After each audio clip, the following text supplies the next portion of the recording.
चलिए। नमस्कार, आप सबका स्वागत है और आज हमारे संग वरिष्ठ राज्य आंदोलनकारी हुकुम सिंह कुंवर जी मौजूद हैं। और कुंवर साहब देखिए, जो कुमाऊं का जो तराई का क्षेत्र है उसके इतिहास के बारे में आज बड़ी भ्रांतियां फैलाई जा रही है।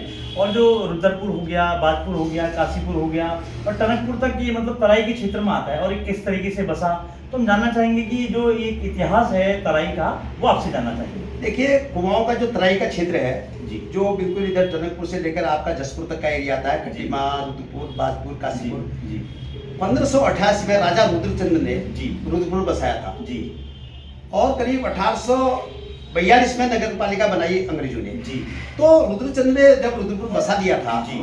तो इसके संस्थापक तो वही है, हाँ वही है ना, जिसने बसाया वही है। जी। उसके बाद बाजपुर के बारे में जो है, राजा लक्ष्मीचंद जी चंद्रवंश के राजा थे। जी 1597 में बाजपुर बसाया जी और उनके पूर्वज जो थे बाज बहादुर चंद, जी उनके नाम से बाजपुर नाम रखा गया। बाजपुर नाम रखा। उसी प्रकार 18वीं सदी के उत्तरार्ध तक जी काशीपुर में चंद राजाओं का राज रहा, जी जिनके वंशज अभी भी है। जी। केसी सिंह बाबा यहाँ से एमपी रहे, वहाँ किला भी है जी काशीपुर के अंदर। के अंदर जी और करीब करीब 13वीं शताब्दी जी। में मुगलों के भय से जी सारे थारू आए तराई के अंदर। हम्म। थारू, बुक्सा जनजाति, खटीमा से लगा, आपने देखा होगा, थारू लोग को जानते होंगे। जी। वो महाराणा प्रताप के वंशज अपने को बताते बताइए, हैं। बहुत सुंदर जानकारी। तो इसमें भ्रांति नहीं होनी चाहिए। जी नंबर तीसरा जो है, 1947 में पंडित गोविंद पंजी जी जब उत्तर प्रदेश के अवैध प्रदेश के मुख्यमंत्री थे, उन्होंने तराई में बसाए पाकिस्तान के विस्थापित, जी जिसमें खत्री पंजाबी भी है, मुंडा पंजाबी भी है और पंजाबी भी है।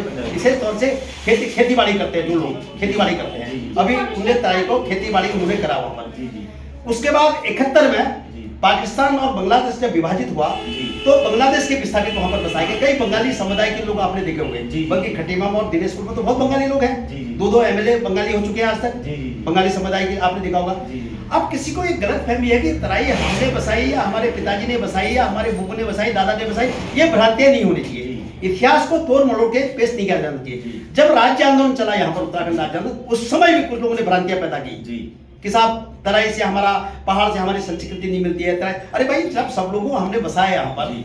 पाकिस्तान से आने वालों को, बांग्लादेश से आने वालों को, पूर्व पश्चिम से आने वालों को, तो उनकी संस्कृति कैसे नहीं मिलती है? सही बात।